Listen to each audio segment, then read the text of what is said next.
Assalamualaikum warahmatullahi wabarakatuh. Saya Lazmi Nurakilatun Ni'mah akan menyampaikan sedikit materi tentang perintah berkompetisi dalam kebaikan. Dalam ajaran Islam, kita dianjurkan untuk berlomba-lomba dalam kebaikan, bukan dalam keburukan. Anjuran ini sudah tercantum di dalam Al-Quran dan juga hadis. Perintah berkompetisi di dalam kebaikan sudah tercantum dalam potongan Quran surat Al-Maidah ayat 48. Nah, yang artinya, dan berlomba-lombalah kamu dalam kebaikan. Ayat ini menegaskan bahwa Allah Subhanahu wa Ta'ala itu menyukai hambanya yang saling berlomba-lomba dalam kebaikan dan juga menebarkan kebaikan di muka bumi ini. Kemudian makna berlomba-lomba, ya, lomba dalam kebaikan bukan dalam arti persaingan yang negatif, ya, akan tetapi berlomba dalam saling menyemangati untuk mendapatkan motivasi untuk mencapai kebaikan yang lebih tinggi. Kemudian makna dari kebaikan tersebut adalah segala bentuk amal soleh yang bermanfaat untuk dirinya sendiri, untuk orang lain, dan juga untuk lingkungan sekitar.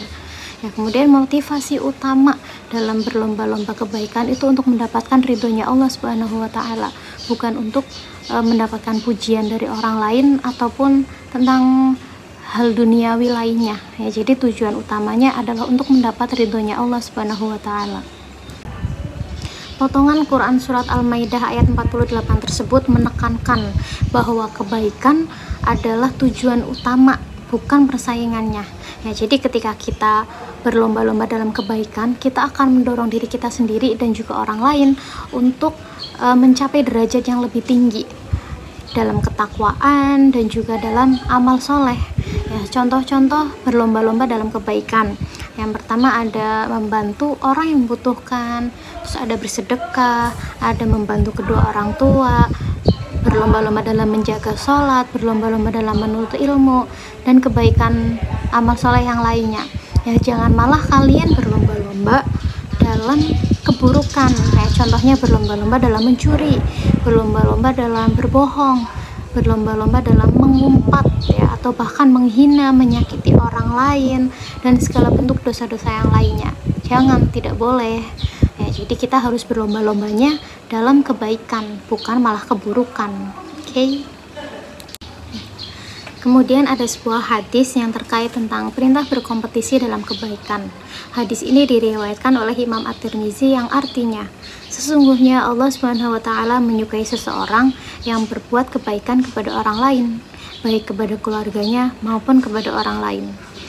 Ya, jadi hadis ini menunjukkan bahwa kebaikan dimulai dari lingkungan yang terdekat, yaitu keluarga. Jadi sebelum kita berbuat baik kepada orang lain, ya, kita harus berbuat baik dulu kepada orang terdekat kita, yaitu keluarga kita. Kemudian setelah kita sudah berbuat baik kepada keluarga, barulah kita berbuat baik kepada orang lain. Jangan malah sebaliknya, dengan orang lain kita berbuat baik, tapi dengan keluarga kita sendiri, khususnya kepada orang tua kita, kita malah durhaka. Tidak boleh, ya. Nah, kemudian tujuan kita berbuat baik kepada keluarga maupun kepada orang lain itu tidak lain adalah untuk mendapatkan ridhonya Allah, ya, ridhonya Allah, bukan untuk mendapatkan pujian ataupun mendapatkan upah, ya, tapi tujuan utamanya atau motivasi utamanya adalah untuk mendapatkan ridho dari Allah Subhanahu wa Ta'ala. Ya. Kemudian ada beberapa manfaat ketika kita berkompetisi dalam kebaikan. Ya, selain meraih ridhonya Allah, ada juga beberapa manfaat dalam berkompetisi bagi diri kita sendiri. Ya, salah satunya meningkatkan kualitas diri kita. Ya, jadi ketika kita melakukan kompetisi dalam kebaikan, kita akan terdorong untuk terus belajar, untuk terus berbenah diri supaya kita menjadi pribadi yang lebih baik. Nah, jadi ketika kita melihat orang lain berbuat baik, kita akan terdorong untuk melakukan kebaikan juga, ya, bahkan yang lebih baik lagi dari kebaikan yang orang kita lihat itu. Ya, kemudian ada menumbuhkan rasa syukur. Ya, ketika kita melihat kebaikan orang lain, kita akan terdorong untuk bersyukur atas nikmat Allah yang Allah berikan kepada kita, sehingga kita bisa berbuat baik seperti orang lain atau bahkan berbuat baik yang lebih baik dari orang lain. Ya, kemudian ada meningkatkan kebahagiaan. Ya, ketika kita melakukan suatu kebaikan, kita akan merasakan perasaan yang bahagia. ya, dan juga ketenangan hati karena kita telah berbuat baik kepada orang lain, bukan malah menyusahkan kepada orang lain. Ya, jadi hati kita akan merasa tenang dan juga bahagia karena kita telah melakukan suatu kebaikan. Selain bermanfaat untuk diri sendiri, berkompetisi dalam kebaikan juga bermanfaat untuk masyarakat.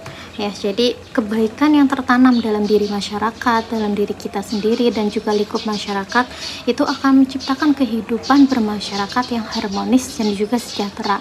Jadi salah satu dari beberapa manfaat kebaikan dalam masyarakat itu bisa membangun masyarakat yang mulia, yang berakhlak mulia. Jadi kebaikan bisa melahirkan masyarakat yang saling peduli, saling bermoral, saling membantu, saling menjunjung tinggi nilai-nilai moral. Ya, bukan malah kebalikannya, bukan malah saling mencemooh, terus saling mengadu domba, saling memfitnah. Ya, jadi kalau kita menanamkan kebaikan-kebaikan, saling berlomba-lomba dalam kebaikan, akan terciptalah masyarakat yang harmonis dan juga sejahtera. Kemudian manfaat berikutnya ada meningkatkan kualitas hidup. Ya, masyarakat yang terbiasa berbuat baik akan memiliki kualitas hidup yang lebih baik, baik secara fisik maupun mental. Ya, karena kita sering berbuat baik, mental kita tidak akan tertekan, mental kita tidak akan rusak. Ya, jadi mental kita juga tidak akan terganggu. Jadi berbuat baiklah dengan masyarakat. Kemudian manfaat yang ketiga, mencegah kemungkaran. Ya, kebaikan akan menjadi benteng pertahanan ya bagi segala bentuk kejahatan maupun kemungkaran. Ya. Jadi kalau kita semua masyarakatnya itu berbuat baik, saling berlomba-lomba dalam kebaikan, maka tidak akan tercipta suatu hal kejahatan ataupun kemungkaran. Jadi semuanya berbuat baik. Ya, tidak ada kejahatan, tidak ada kemungkaran yang membuat masyarakat tersebut itu terancam dalam bahaya atau kemungkaran. Ya, sehingga terciptalah masyarakat yang sejahtera, masyarakat yang damai, rukun, tentram, ya, dan juga harmonis. Tantangan dalam mengimplementasikan perintah berkompetisi dalam kebaikan itu pasti ada.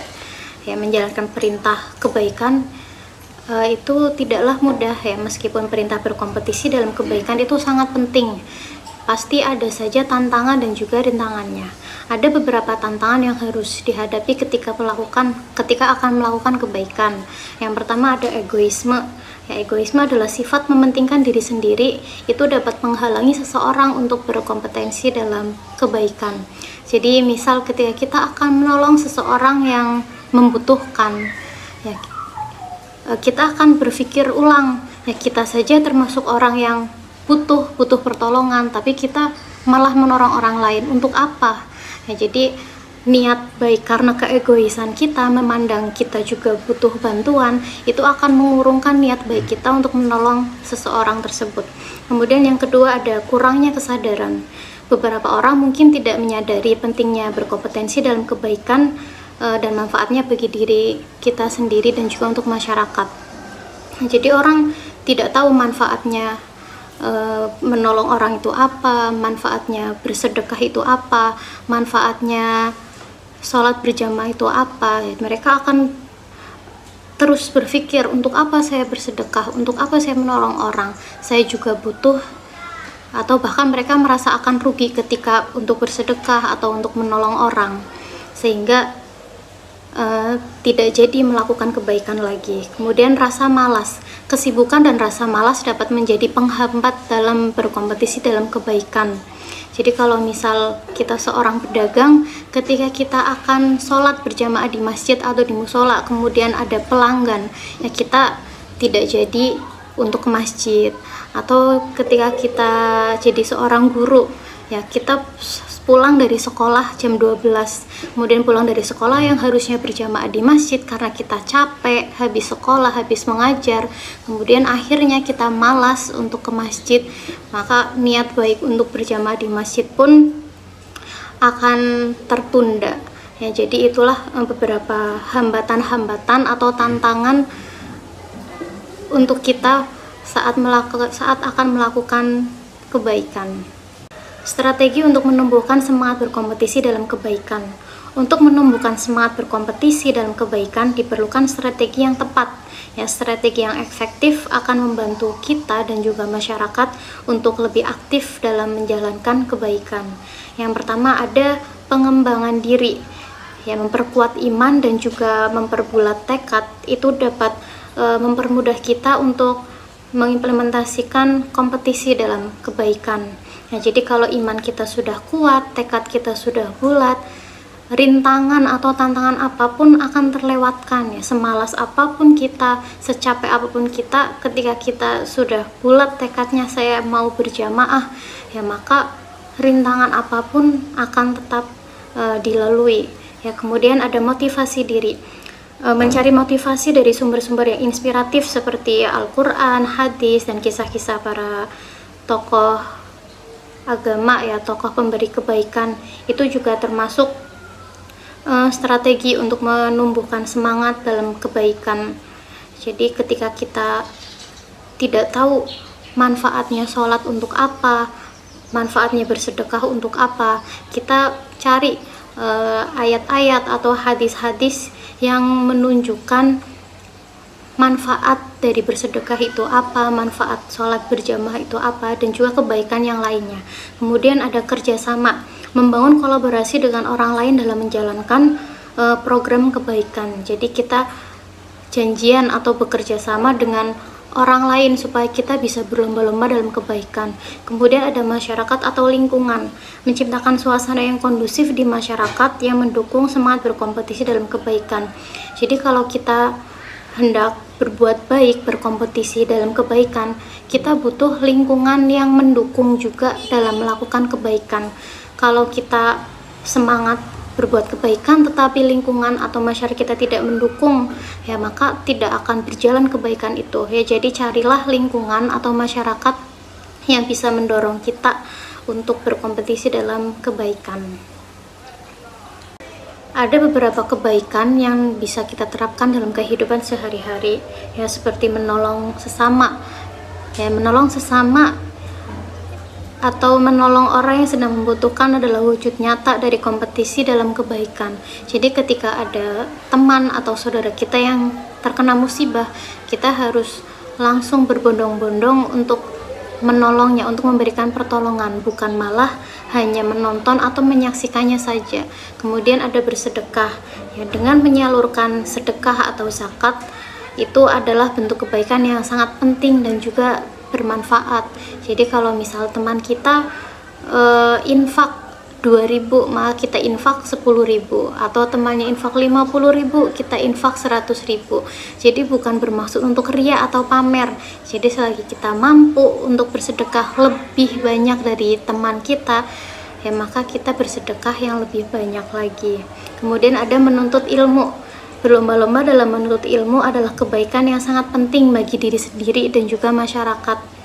Jadi kalau misal teman kita bisa bahasa Inggris, kita juga harus bisa bahasa Inggris, atau bahkan bisa bahasa Arab juga.